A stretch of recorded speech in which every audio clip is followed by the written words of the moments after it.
किरण भाई से मंगलाचरण करता हूँ। ओम नमः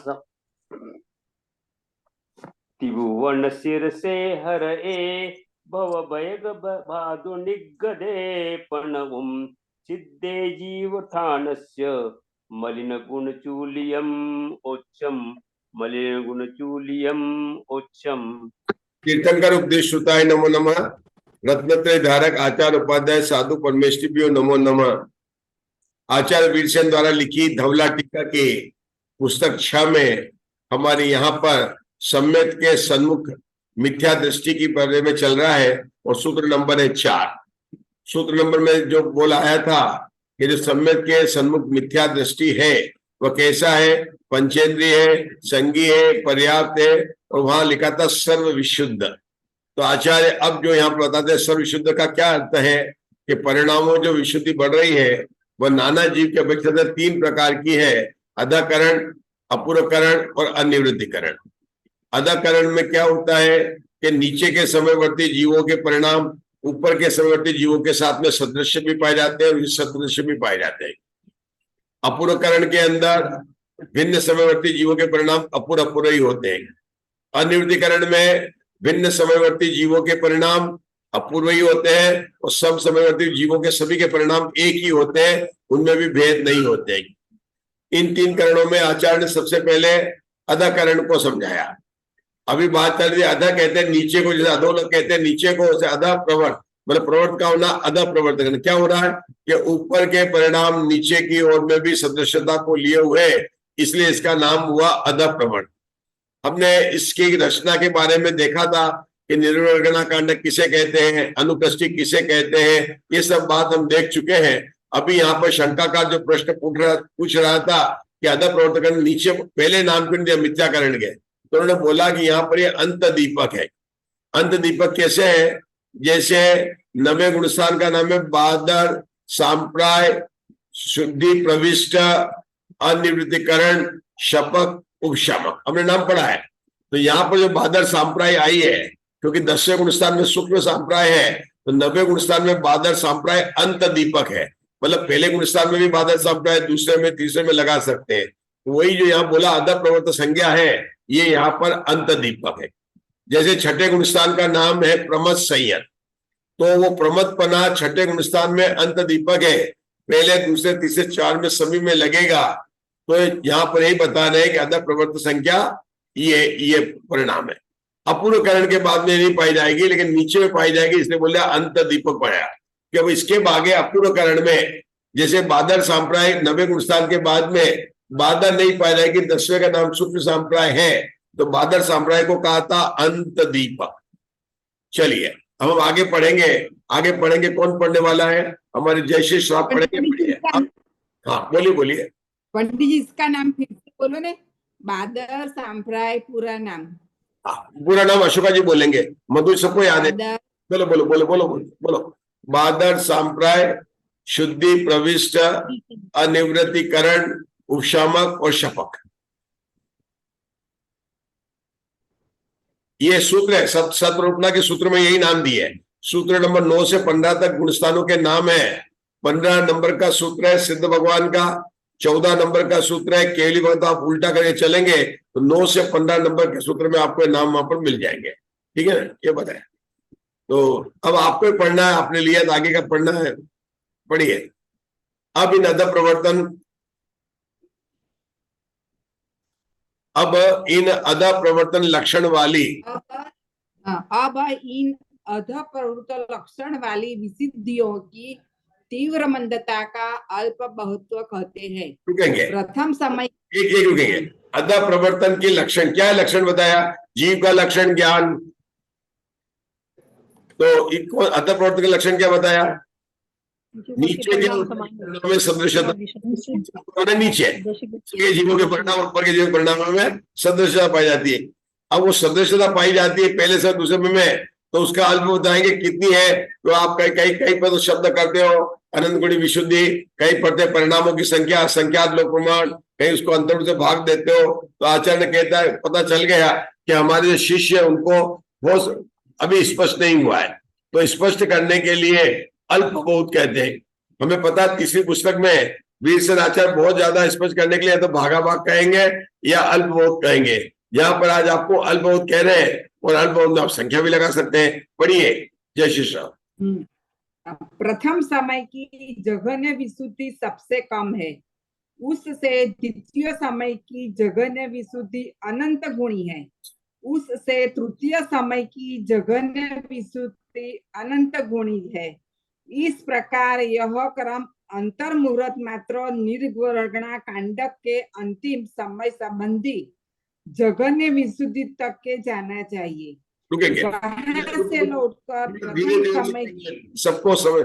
ये तो ऐसा शब्द है यहाँ पर कि अपन पढ़ जाएंगे और कुछ भी अपने को समझ, हम बहुत धीरे जा रहे हैं, कोई बात नहीं है। यहाँ पर बता रहे हैं कि जो अपनी टेबल में 39 पहला खंड है, दूसरा 40 है, 41, 42 है। तो 39 का क्या मतलब है अशोका जी? 1 से लेकर 39 परिणाम। और 40 का मतलब क्या है? 41 से लेकर 79 तक परिणाम। क्योंकि यहाँ के टोटल परिणामों की संख्या हो जाएगी 3072। कितनी हो जाएगी? 3072। ये जो 39 लिखा मतलब परिणाम नंबर 1 से लेकर 39। जब 40 लिखा है उसका मतलब है राजेश भैया 40 से लेकर 79 तक। इस तरह आखिरी वाला जो परिणाम होगा 160 नंबर का परिणाम होगा। टोटल परिणाम हो जाएंगे 162 हो जाएंगे। ये ध्यान रखना कि 162 जो वहां पर लिखा है 163 से लेकर 39 परिणाम लेना वहां पर। आगे को दूसरे वाले में लिखा ना परिणाम ऊपर कुल परिणामों खंड है, वो खंड है 162 के परिणामों का खंड है। 39, 40, 41 कुल परिणाम कितने हैं? 162। तो 39 में कितने परिणाम है? 39 परिणाम है। अब 40 में 40 परिणाम है, लेकिन पहला परिणाम कहां से है? 40 से। अंतिम परिणाम कहां होगा? 79 तक। तो 79 माइनस 40 करेंगे तो आप कह देंगे बराबर आ जाएंगे 39 + 1, उसको भी जोड़ना पड़ेगा 40। इस तरह से बता यहाँ पर बता रहे हैं। तो क्या बता रहे हैं कि पहले खंड की जो जघन्य परिणाम है उससे दूसरे खंड के जघन्य परिणाम की विशुद्धि अनंत गुणा है। परिणामों में विशुद्धि अनंत गुणा बढ़ती है। परिणामों की संख्या जो है वो लोक प्रमाण, असंख्यात लोक प्रमाण उसमें आएगी, लेकिन परिणामों में विशुद्धि भाव है ना, भाव। तो ये अनंत गुणी विशुद्धि बढ़ रही है। अब प्रति गुणा अनंत सब विशुद्धि बढ़ती जा रही है। तो इन्होंने बोला कि इस तरह से ऊपर निर्गुणा कांडक तक लगाते जाना चाहिए। ये बात इन्होंने यहाँ पर बताई। ठीक है, अच्छा अब पढ़ेंगे, फिर पढ़ेंगे आगे। वहां से लौटकर प्रथम समय की उत्कृष्ट विशुद्धि उससे अनंत गुणी है।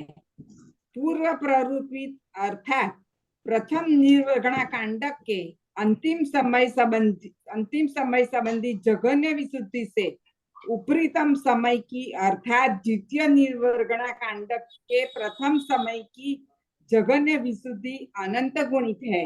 रुकेंगे इससे रुकेंगे दूसरे समय की रुकेंगे, बहुत बहुत बहुत बहुत वो हो रहा है। क्या बोल रहे हैं? चलो आप ही बताओ, आप पढ़ रहे थे, मैं बताता हूँ। पहले समय पहले क्या 39, 40, 39, 40, 41 और 42 है। पहले समय का चौथा खंड कौन सा? 42 है। अब 4 समय के बाद में क्या हो गया? जो 5वां समय है उसमें जो ना 42 आई नहीं है, वहां पर कौन सा है? नया चालू हो गया।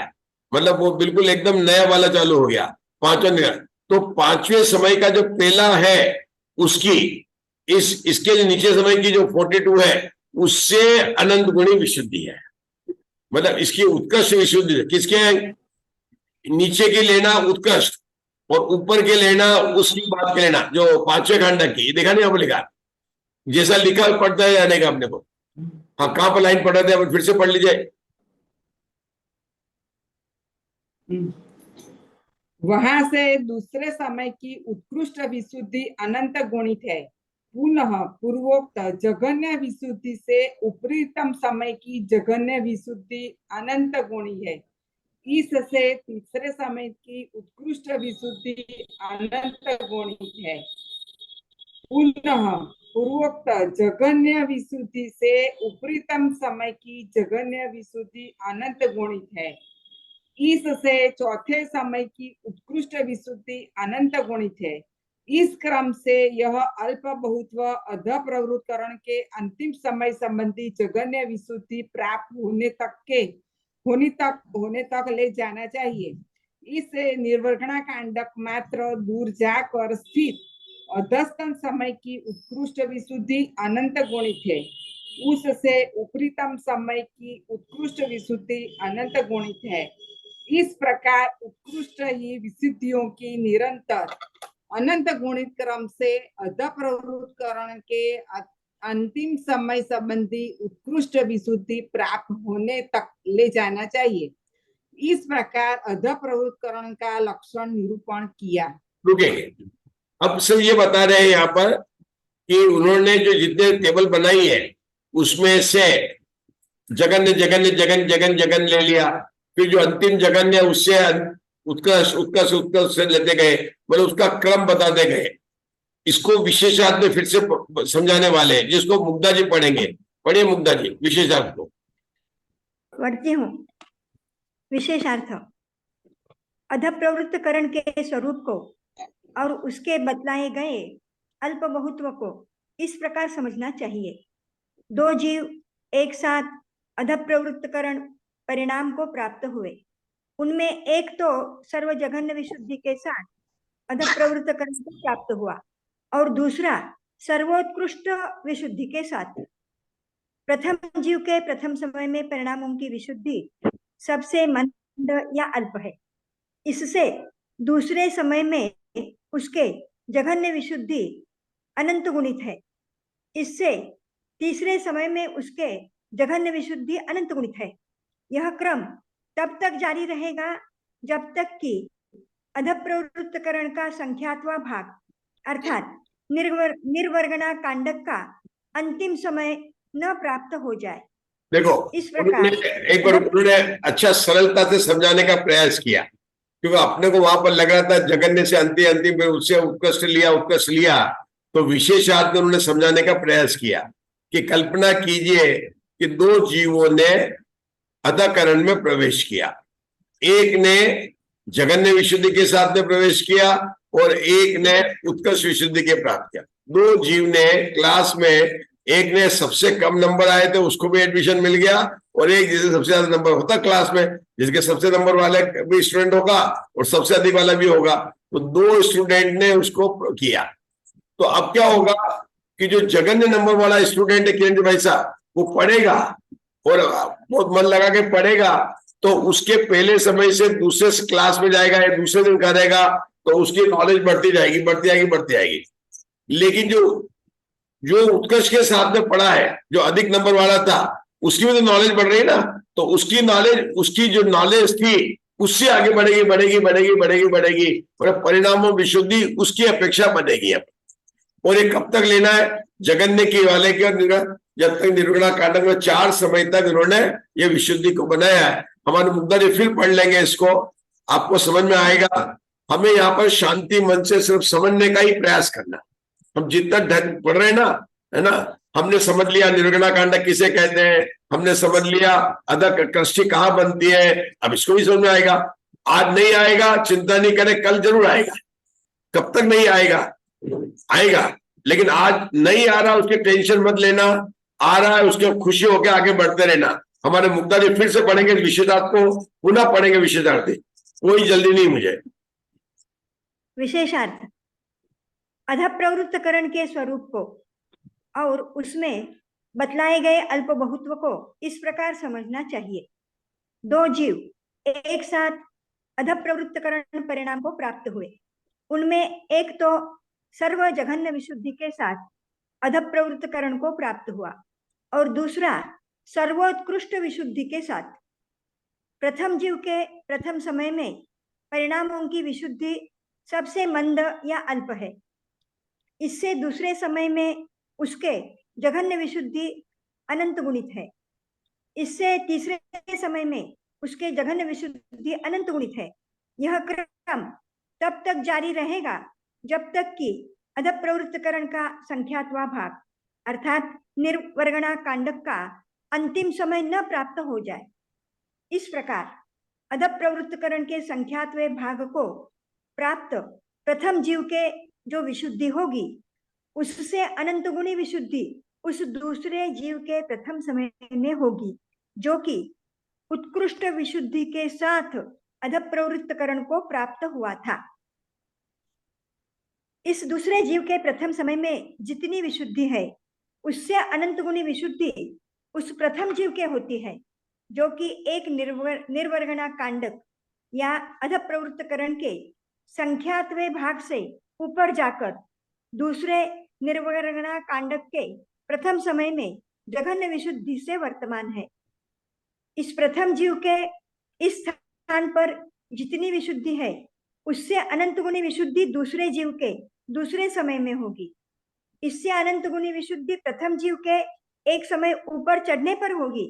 इस प्रकार इन दोनों जीवों को आश्रय करके यह अनंत गुण विशुद्धि का क्रम अध प्रवृत्तकरण के चरम समय संबंधी जघन्य विशुद्धि प्राप्त होने तक ले जाना चाहिए।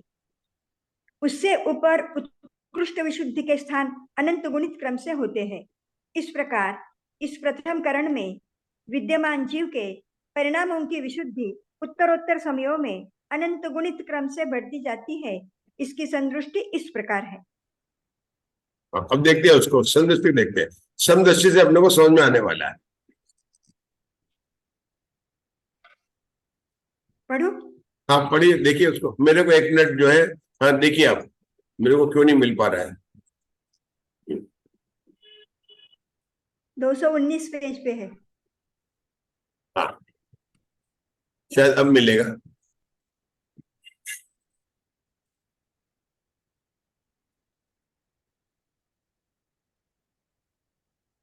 हाँ ये देखें, ये सांप की चाल बन गई है और ये कोई कठिन नहीं है। अगर आप अपने टेबल में लेकर बनाए तो बिल्कुल बन सकती है, इसमें कोई बड़ी बात नहीं है। देखो ये लाइन दिख रही है, ये क्या बन गया, सांप जो चलता है ना, सांप के, इसको बोलते सर्प की चाल बन रही है। ऐसे आया, ऐसे गया, ऐसे गया, ऐसे गया, ऐसे गया, ऐसे गया, ऐसे गया। आप लोगों में से कोई इसकी कल्पना करता है, बहुत सरल है।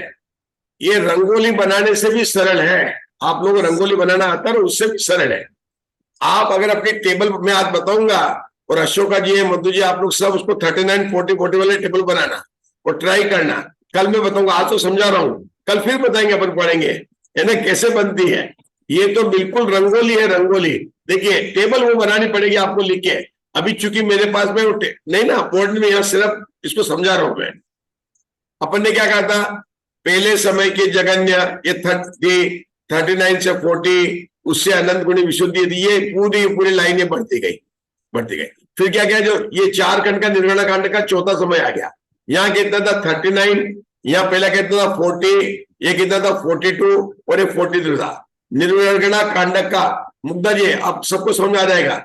निर्गुणा कांडक का पहले का कितना था 39, दूसरे का कितना था 40, तीसरे का कितना था जगन्य 41, 42।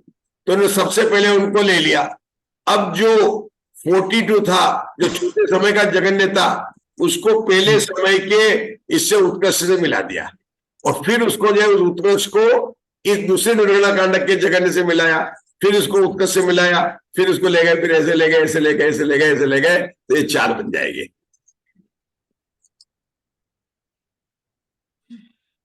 जैसा लिखा है ऐसा ही उसको पढ़ना।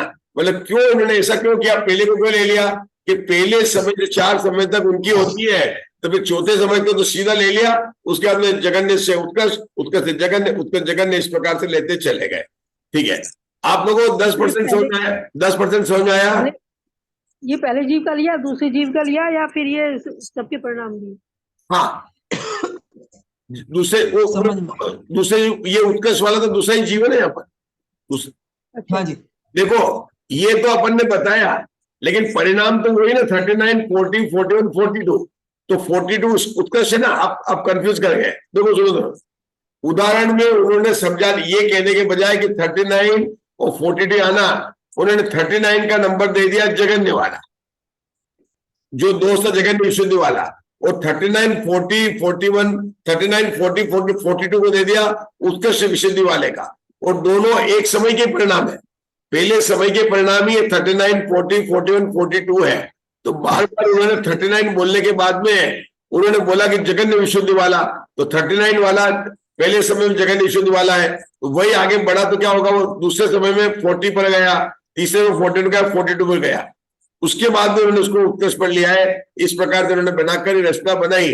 कहने का क्या है कि यहाँ पर नाना जीवों के परिणामों में सर्प की चाल की तरह से विशुद्धि बढ़ेगी, ये वेरिएशन बताना था। आगे तो क्या बढ़ेगी, उत्तरोत्तर बढ़ रही थी, लेकिन अधःकरण में ये सब चालें बनेगी। और भी तरीके बनाते हैं, यहाँ पर लांगल रचना भी बनती है जो यहाँ नहीं दिखाई है। कैसे बनती है लांगल रचना, देखो ये सब इस टेबल पर रंगोली, सारी टेबल पर रंगोली है। कहाँ गए हमारी टेबल, ये इस टेबल पर ही रंगोली है। ये जो टेबल बनाई थी ना अपन ने 39 40 के, इस टेबल पर रंगोली। अब मैं बनाता हूँ, रंगोली बनाता हूँ, मैं देखो बनाता हूँ। मैंने लिया 39 से लिया यहाँ से, और यहाँ दूसरे समय के 40 पर गया, फिर इसके 40 पर आ गया मैं, इसके 40 पर आने के बाद में मैं यहां से 41 पर गया, और 41 को तीनों को मिला दिया, ऐसे मिला दिया 41 को। इस 41 को मैं 42 पर ले गया, और नीचे उतरा सब 42 ले लिया, यहां तक आ गया मैं। यहाँ 42 से मैं वापस 43 पर गया, इस 43 से मैं 43 को क्रॉस करके गया। तो आप देखेंगे, अभी आप मेरे सामने होते तो बोर्ड पर बता देता कि ऐसे ऐसे ऐसे कैसे बन सकता है, मतलब क्रॉस करके 41 42 43। आज मेरे पेन नहीं है तो मैं आपको बता सकता हूं, आप स्वयं भी ट्राई करें, ऐसा बन सकता है। आप चिंता मत करें, यहां से बताते हैं कि अधःकरण की जो अनुकृष्ट रचना कैसे, तो समझ लिया। अब इस परिणाम में लांगल रचना भी हो जाती है। लांगल कहते हैं जो हल को, कैसे बनेगा लांगल रचना, देखो बताता हूं मैं। ये यहाँ पर देखो लांगल रचना बना रहा हूं मैं आपको, यहां चलेगा 57 56 55, इसकी पूरी लाइन को मिलाना, 44 42 और इसको ऐसे ले आना, तो ये एल बन गया ना, एल, ये हो गया लांगल रचना। 39 से लेकर 59 तक जो बना, इसमें सारे परिणाम आगे कोई रिपीट नहीं हुआ इसमें। 39 40 41 43 और 43 41 45 46, इसको लाल लाइन से आप खींच दोगे तो ये बन जाएगा, एल बन जाएगा, और इसको बोलते हैं लांगल। जो जमीन में गाड़ते हैं, किला बनाते हैं ना, वो किला ये हल्का होता है, ऐसे किला बनता है, इसको बनता है लांगल रचना। आप लोग ऐसा करना, सम्यक ज्ञान चंद्रिका में देख लेना, वहां पर दिया हुआ लांगल रचना भी है, ये भी है। अभी यहाँ पर नहीं दिया है, इसलिए मैंने सब आपको बताया है, और अगर आप कहेंगे तो कल अपन सम्यक ज्ञान चंद्रिका से भी देख लेंगे, कोई उसमें बड़ी बात नहीं है, ठीक है ना। तो उसमें लांगल रचना, अंकुश रचना, दो तरह के लांगल बताए, मतलब उल्टा लांगल भी बताया है, वो अपन देखेंगे, ठीक है। यहाँ सिर्फ हम बता रहे हैं कि परिणामों की जो विचित्रता है उसको कई नाम से बताया जा रहा है। क्या बताया जा रहा है, लांगल रचना, सर्प की चाल, है ना, उल्टा, इस प्रकार से हमको बताया जा रहा है। चलिए अब बड़ी आगे, कहां तक आ गए थे, कौन से पेज पर आ गए थे मुग्धा जी, ये पढ़ लेता पूरा बनेगा, विषय पढ़ लेता पढ़ने, ये पढ़ लेता पढ़ने। अब क्या बात करते हैं, हाँ आगे का पेज, हाँ, अब आगे का पेज उषा जी केकरा पढ़ेंगे। अब अपने का लक्षण कहेंगे, पढ़ो।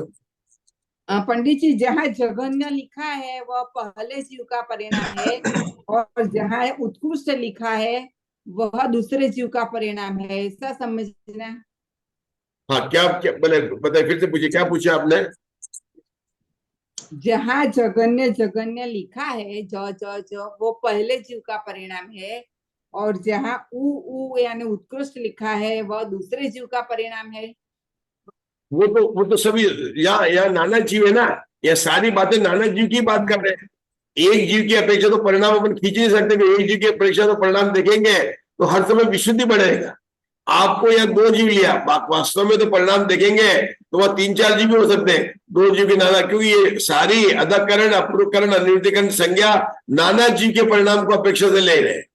एक साथ चढ़ना शुरू किया है उन्होंने, करण लब्धि में प्रवेश किया है, उसकी अपेक्षा से ले रहे हैं। अगर केवल पृथ्वी जी की अपेक्षा से लेंगे तो अधःकरण के पहले समय से लेकर जब तक सम्यक दर्शन प्राप्ति होगा, हर समय परिणाम बढ़ता ही जाएगा, हर समय बढ़ता जाएगा। अगर आपके उसके हो जाएगा तो नीचे गिर जाएगा ना, यहाँ तो उसको आगे बढ़ना है ना। एक जी पहले ही बताया था, पहले नहीं बताया, यहाँ पर जो परिणामों की बात है वो नाना जीव की अपेक्षा से बात है। आपको अभी भी स्पष्ट क्यों नहीं हो रहा है। जो भी कोई जीव, एक जीव मोक्ष मार्ग में बढ़ता है उसके परिणाम निरंतर विशुद्धि भारती को मैंने बोला था, अधःकरण के प्रत्येक समय में 4 आवश्यक होते हैं। प्रति समय अनंत गुणी विशुद्धि, स्थिति बंधापसरण, अप्रशस्त प्रकृतियों का स्थिति का घटना और प्रशस्त प्रकृतियों के अनुभाग, दोनों का, अप्रशस्त के अनुभाग का घटना और प्रशस्त के अनुभाग का बढ़ना, ये सब हुई थी। ये अधिकरण में 4 आवश्यक चल रहे हैं ना, ये 4 आवश्यक चल रहे, प्रति समय अनंत गुण विशुद्धि। अब आचार्य भगवान ने केवली भगवान के ज्ञान में कई जीव एक साथ, नाना जीव ने अधिकरण में प्रभु हुआ, तो उनके परिणामों में प्रारंभ क्या होती है कि जैसे इंग्लिश मीडियम में स्कूल में एक गुजरात से आया, एक वो एमपी में विक्रम यूनिवर्सिटी से आया, एक केरला से आया, तो सबके परिणाम, ये तो एक ही क्लास में लेसन पढ़ रहे हैं, लेकिन सबका अभी लेवल अलग अलग है। लेकिन 1 साल के बाद में क्या हो जाएगा, वो अपूर्णकरण आ जाएंगे, अब सबके परिणाम में नीचे के परिणाम से नहीं मिलेंगे, हो जाएंगे, अनिर्दिकरण करेंगे, सारे एक साथ टॉपर बन जाएंगे। ये है यहाँ पर, मतलब प्रारंभ के अंदर नाना जीवों के परिणामों में विश्व दृश्यता है, सम समयवर्ती में भी है और उपरितन समयवर्ती में भी। अपूर्णकरण में क्या हो रहा है, सम समयवर्ती में विश्व दृश्यता है, सदृश्यता है, लेकिन भिन्न समयवर्ती में विश्व दृश्यता जो अधकरण में थी वह समाप्त हो गई। अनिर्दिकरण करण में क्या हो गया, इस सम समयवर्ती जीवों में भी विश्व दृश्यता नहीं है, सब लोकांतिक देह बन गए, सब सर्वार्थ सिद्धि बन गए, सब आईमिंद्र की तरह बन गए, ऐसा हो जाता है। होता है आईमिंद्र सभी बराबर है, कोई छोटा मोटा नहीं है। हमने ये भी बताया था कि अनिर्दिकरण में जब महावीर भगवान ने प्रवेश किया था, तो जो उनके परिणाम हुए थे वही जब जय श्री श्राव अनिर्दिकरण गुणस्थान में जाएंगे तो वही परिणाम होगा, कोई अंतर नहीं होगा। लेकिन उसके पहले अंतर होगा, उसके पहले तक अंतर हो सकता है। क्यों कि हम कैसे जीव आए, क्या नहीं आए, वो कहां से आए, कौन सी गति से आए, कहां से जाएंगे, क्या संग मतलब है, तो परिणाम। लेकिन अनिर्दिकरण में जाने के बाद में, नवे गुणस्थान के बाद में जाने में, जितने भी जीव आज तक प्रवेश हुए, आगे प्रवेश होंगे, 3 काल के जीवों के परिणाम सदृश ही होंगे उस समय में। और वही जीव जब आगे बढ़ेंगे, वह अनिर्दिक बढ़ रहा है कि वहां पर हर समय में परिणाम बढ़ रहा है, 55, 65, 75, 85। लेकिन अगर 10 आदमी है तो पहले आदमी में 55 सबके होंगे, दूसरे में 10 के 65 होंगे, मतलब वहां पर ना अनंत विशुद्ध परिणाम बढ़ते ही जा रहे हैं। ये बात बताया। चलिए, आज का अपन ने इतना पढ़ा है ना, ये अपने धौला से पढ़ा। अगर लगेगा तो मैं आपको और पढ़ना होगा तो समय ज्ञान चंद्रिका आदि ग्रंथ से भी अपन उसको स्पष्ट कर देंगे, या उसको समय मिला तो चार्ट बनाएंगे। लेकिन अपन ने यहाँ पर जो अधकरण का लक्षण बताया ना, अधकरण का लक्षण में सबसे बड़ी बात करनी थी कि अनुकृष्टि रचना किसे कहते हैं, निर्वृणा कांड क्या कहते हैं। तो बताया था कि जो भिन्न समयवर्ती जीवों में चूंकि अधकरण में सदस्यता पाई जाती है, उसकी अनुकृष्टि रचना होती है। ये समानता पूरे अधकरण के काल तक नहीं पाई जाती है, बल्कि केवल संख्या समय तक पाई जाती है। तो उस संख्या समय को बोला निर्वर्गणा कांडक। वर्गणा कहते हैं समानता को, समानता निकल गई, उस कांडक का नाम कह दिया। कांडक कहो समूह को, 4 समयों के समूह तक वह निर्वर्गणा कांडक होता है। इतनी बात अपन ने समझ ली। अब जो उनकी जो कृष्टि बनी थी, उसके अंदर आचार्य ने उनके लाइन बनाकर लांगल बनाया, परिणामों को विशुद्धि लेकर उन्होंने सर्प की चाल की तरह से बनाया। ये सब बातें बनाकर उन्होंने अपने को दिखाई है। ठीक है, परिणाम। चलिए, अब हम आगे बढ़ेंगे। पढ़ रहे थे, कौन पढ़ रहे थे आगे? जय श्री जी। हाँ, पढ़ती हूँ। अब अपूर्व कर्ण का लक्षण कहेंगे। वह इस प्रकार है। अपूर्व कर्ण का काल अंतर मुहूर्त मात्र होता है, इसलिए अंतर मुहूर्त परमान समूह की पहले रचना करना चाहिए। उसमें प्रथम समय के योग्य विशुद्धियों का परमान असंख्यात लोक है, दूसरे समय के योग्य विशुद्धियों का परमान असंख्यात लोक है। इस प्रकार ये क्रम अपूर्व कर्ण के अंतिम समय तक ले जाना चाहिए। प्रथम समय की विशुद्धियों से दूसरे समय की विशुद्धियां विशेष अधिक होती है। इस प्रकार यह क्रम अपूर्व कर्ण के अंतिम समय तक ले जाना चाहिए। यहाँ पर विशेष अंतर मुहूर्त का प्रतिभागी है। अब यह अपूर्व कर्ण में जो 16 समय, बताइए पंडित जी। अपन ने वहां पर अपूर्व कर्ण में 16 समय माने थे। अब यहाँ पर क्या पढ़ेंगे कि जो अधकरण का जो लाश है उससे बढ़कर होंगे। उससे बढ़कर होंगे। यहाँ पर अब समय हो गए, समय तो हो जाएंगे 8, लेकिन चय भी बढ़ जाएगा, चय भी बढ़ जाएगा, और परिणाम की संख्या मतलब अधाकरण के जो परिणाम थे उससे अपूर्णकरण के पहले के परिणाम के समय में भी वहां पर भी अनंत गुणी विशुद्धि हो जाएगी, वो बात हो जाएगी। और फिर हर समय बढ़तर भी बढ़ती जाएगी, जो बढ़ा चय वो भी बढ़ जाएगा। जैसे वहां चय 4 बढ़ा था, 162, 166, तो 4 के 8 बढ़ेगा, और वो परिणामों की संख्या 222 नहीं, सीधे 458 हो जाएगी। जैसे अधाकरण में लास्ट समय के खंड के परिणाम कितने 222 थे, तो यहाँ पर हम देखेंगे, क्योंकि यहाँ पर जो है समय तो हो गए कम और परिणामों की संख्या हो जाएगी 4096। वहां पर कितनी थी, समय थे 16 और परिणामों की संख्या थी 3072। सबको जोड़ेंगे ना परिणाम को, किसको, 162, 166, 170, 222 तक सबको जोड़ेंगे तो उन परिणामों की संख्या आएगी 222। कितनी आएगी, 3072 आएगी। सब परिणामों को जोड़ेंगे तो यहां पर जोड़ेंगे तो 4096 आएगी, वो दिखाएंगे, हम संदृष्टि आने वाली है। चलिए, ये बताया ना इसमें कि उसमें प्रथम समय के योग्य विशुद्धियों का प्रमाण असंख्यात लोग बताया है, और दूसरे समय के योग्य विशुद्धियों का प्रमाण असंख्यात लोग है। और वो असंख्यात लोग कितने हैं, कि असंख्यात लोग को भाग करेंगे अंतर्मूल से, वो भी असंख्यात लोग है। मतलब असंख्यात लोग भी बोला है ना, उसको अंतर्मूल से भाजित करेंगे, उसको बोला असंख्यात लोग की बात हो रहा है, क्योंकि असंख्यात है। एक लोग नहीं बोल रहे, असंख्यात लोग को भाग देंगे तो भी वो असंख्यात से कम हो जाएगा। असंख्यात लोग बोल रहा, लोक प्रमाण असंख्यात अलग बात है, और असंख्यात लोक ये बात है कि जैसे असंख्यात लोग का प्रमाण 40 है और अंतर्मूल का प्रमाण 2 है, तो 20 हो जाएगा। इस प्रकार से वो कितना ना भाजित उससे अंतर्मूल से प्रतिभाग है, उन्होंने लिखा प्रतिभाग है। इन कारण परिणामों के, बोलो कहां तक पढ़ा आपने? इन करणों की अर्थात अपूर्व कर्ण काल के विभिन्न समयवर्ती परिणामों की तीव्र मंदता का अल्पभूत कहते हैं। वह इस प्रकार है, अपूर्व कर्ण की प्रथम समय संबंधी जघन्य विशुद्धि सबसे कम है, वहां पर ही उत्कृष्ट विशुद्धि अनंत गुणित है। प्रथम समय की उत्कृष्ट विशुद्धि से द्वितीय समय की जघन्य विशुद्धि अनंत गुणित है, वहां पर ही उत्कृष्ट विशुद्धि अनंत गुणित है।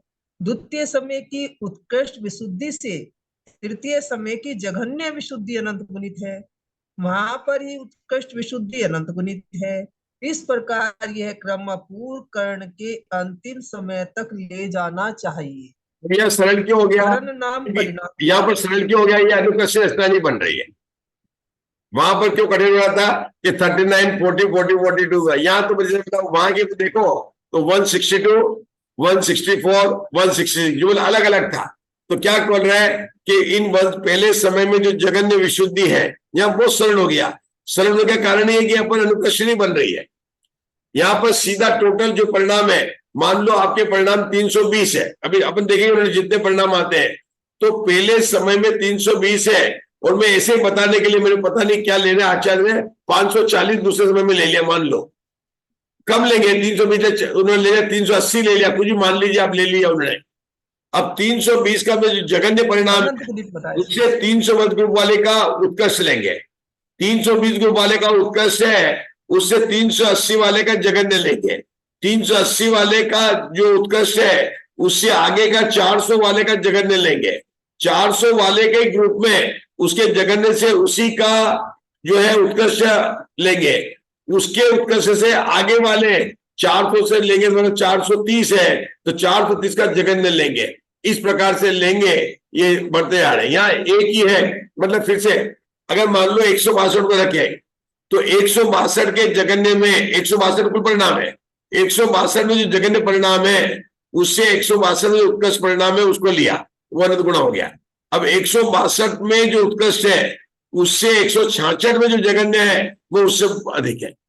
166 में जो उत्कृष्ट है वह 166 के जघन्य से अनंत गुणा है।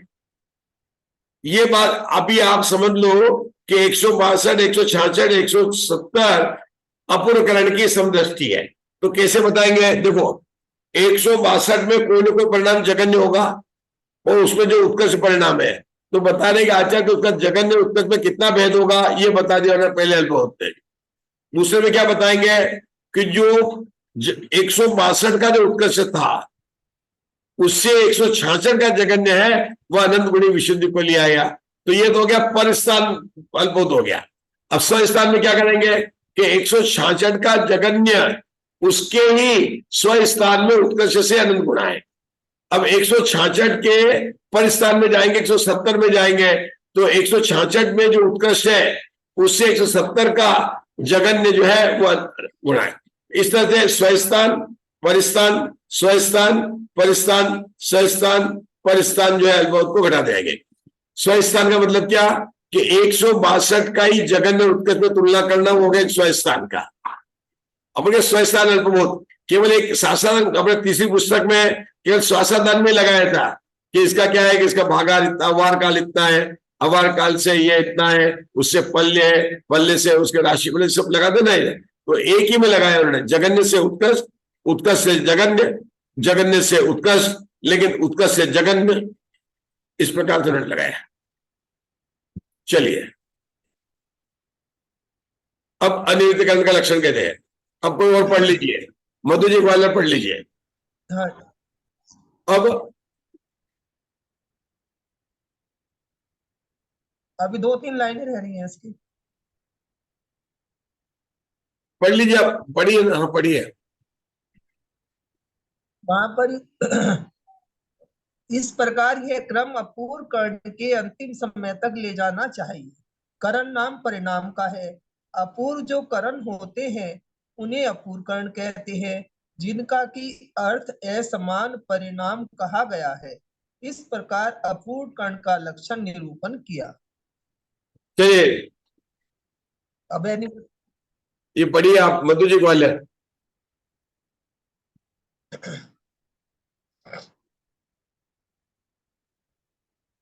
अब आपके उपलब्ध है, पुस्तक उपलब्ध है तो पढ़िए।